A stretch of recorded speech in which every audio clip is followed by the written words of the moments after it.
Sanctus, Sanctus,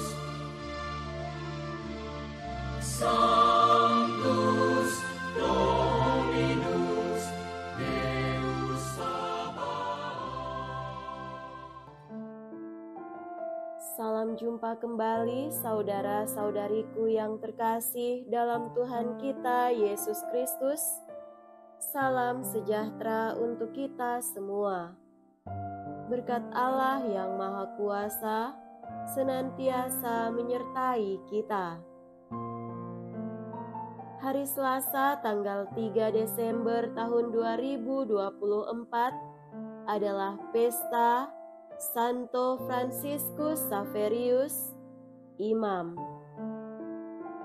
Franciscus Xaverius lahir di Navarra, Spanyol bagian utara pada tanggal 7 April tahun 1506. Orang tuanya adalah bangsawan yang kaya raya.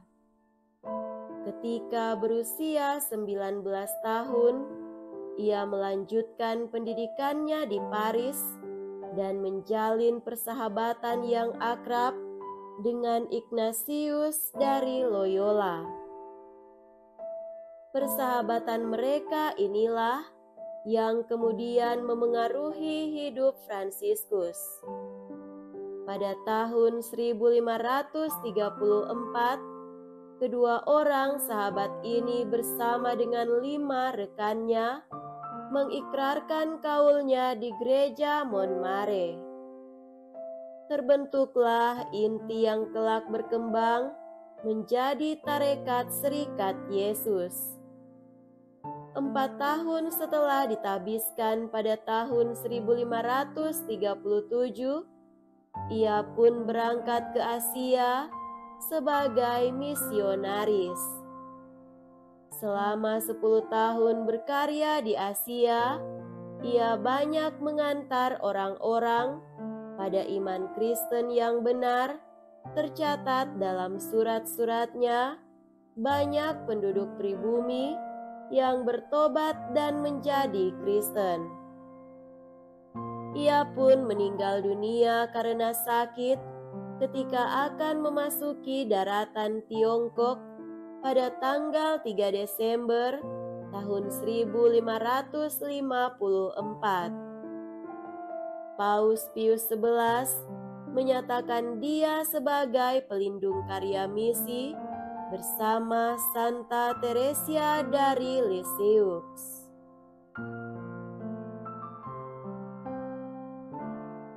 Marilah kita mendengarkan dan merenungkan bacaan-bacaan kitab suci. Dalam nama Bapa dan Putra dan Roh Kudus. Amin. Bacaan pertama dari surat pertama Rasul Paulus kepada jemaat di Korintus, bab 9 ayat 16 sampai 19, dilanjutkan dengan ayat 22 sampai 23. Saudara-saudara, jika aku memberitakan Injil, aku tidak mempunyai alasan untuk memegahkan diri. Sebab itu adalah keharusan bagiku. Celakalah aku jika tidak memberitakan Injil. Seandainya aku melakukan pemberitaan itu atas kehendakku sendiri, memang aku berhak menerima upah. Tetapi karena aku melakukannya bukan atas kehendakku sendiri, pemberitaan itu merupakan tugas yang ditanggungkan Allah kepadaku. Kalau demikian, apakah upahku? Upahku ialah bahwa aku boleh memberitakan Injil tanpa imbalan, dan bahwa aku tidak menuntut hakku sebagai pemberita Injil.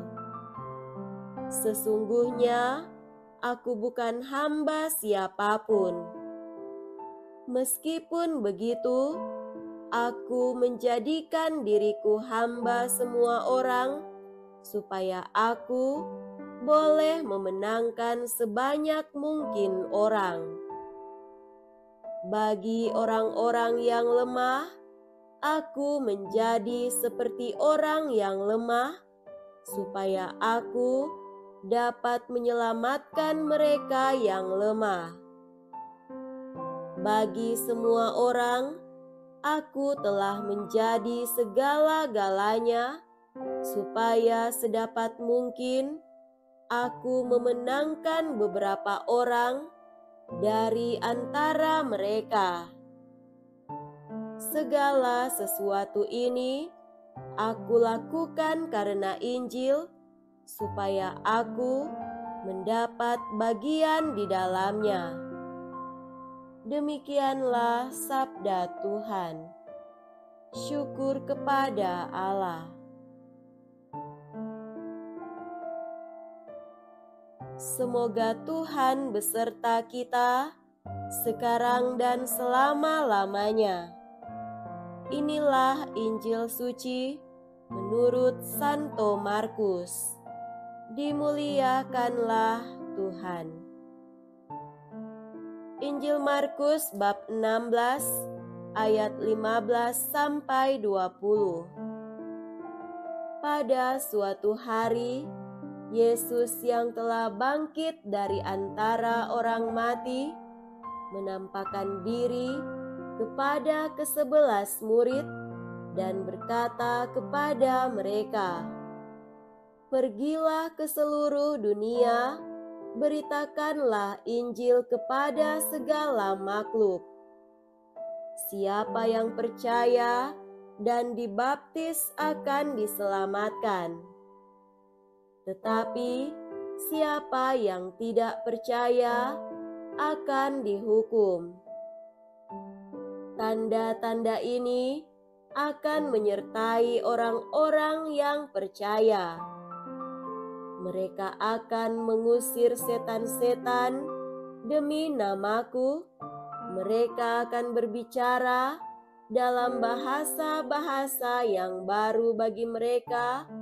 Mereka akan memegang ular, dan sekalipun minum racun maut, mereka tidak akan mendapat celaka.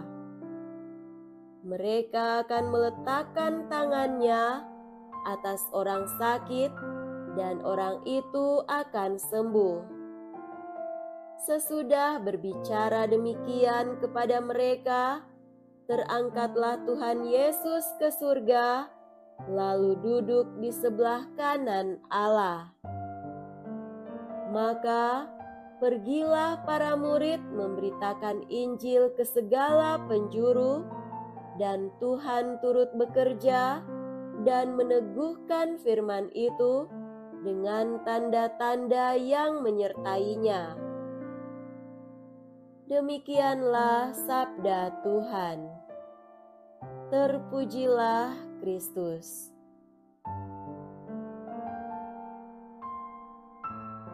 Saudara-saudariku yang terkasih dalam Tuhan kita Yesus Kristus, tema renungan kita pada hari ini adalah memenangkan sebanyak mungkin orang untuk Tuhan.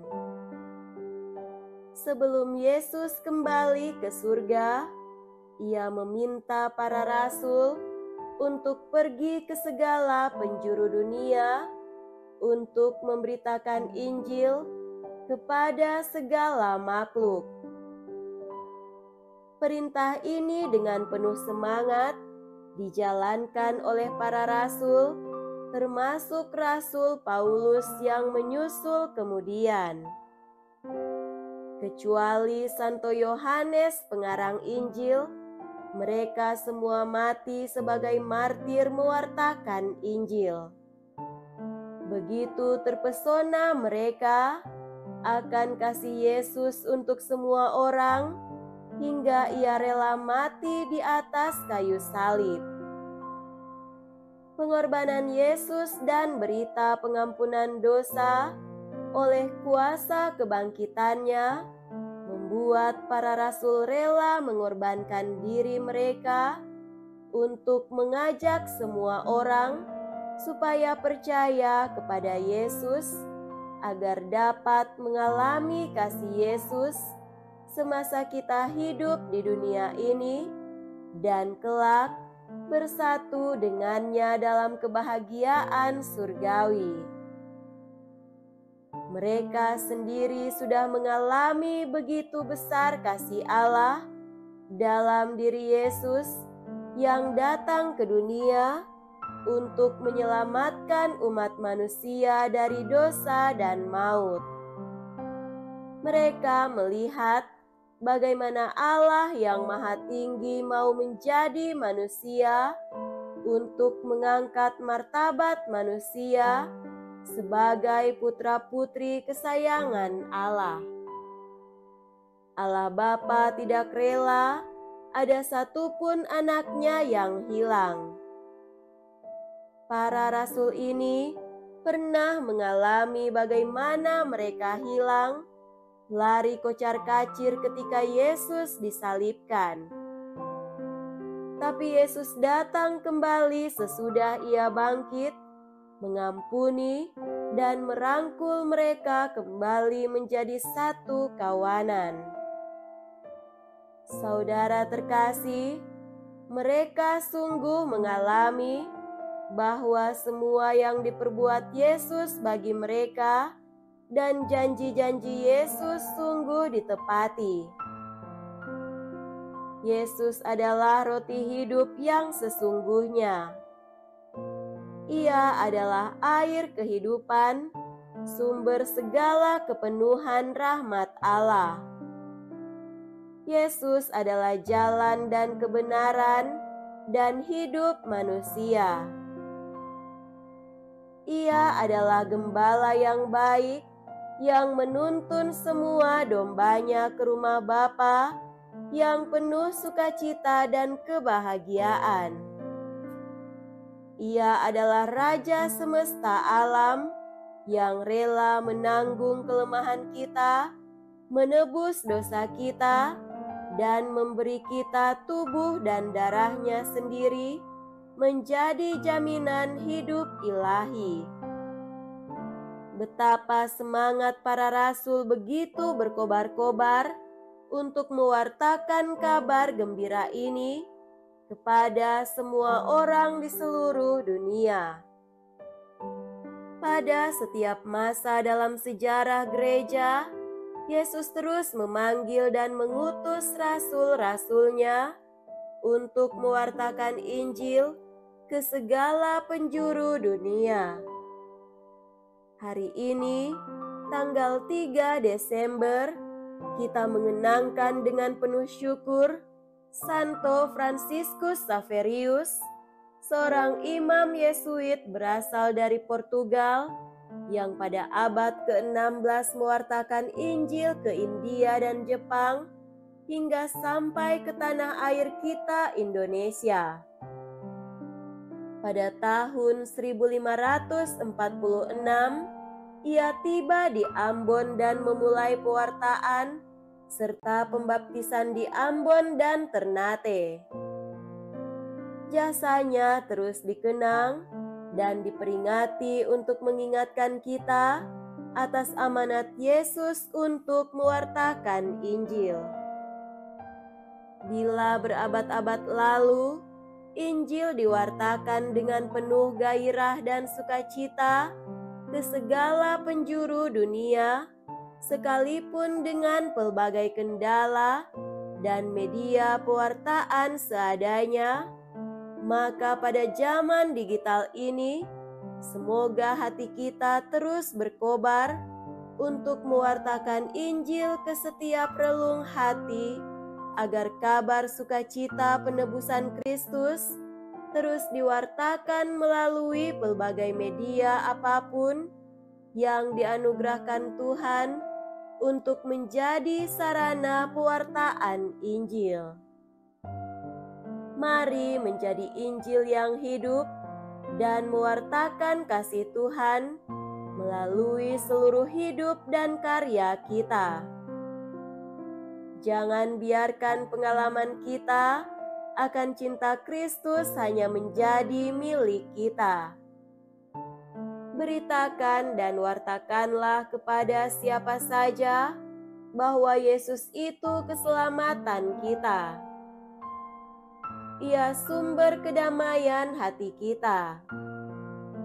Ia adalah Tuhan dan sahabat sejati yang paling mengerti kehidupan, perasaan, dan pikiran kita, dan yang menjadi jaminan bagi kita semua untuk hidup bersamanya di surga. Mari kita memenangkan bagi Tuhan sebanyak mungkin jiwa agar bersama dengan kita semakin banyak orang percaya kepada Kristus dan diselamatkan. Ya Yesus yang lembut dan murah hati, kobarkanlah semangat kami dengan api Roh Kudus-Mu untuk mewartakan Injil sampai akhir hayat kami. Santo Fransiskus Xaverius, doakanlah kami untuk menjadi saksi Injil yang setia dan berani. Semoga demikian. Amin. Dalam nama Bapa dan Putra dan Roh Kudus. Amin.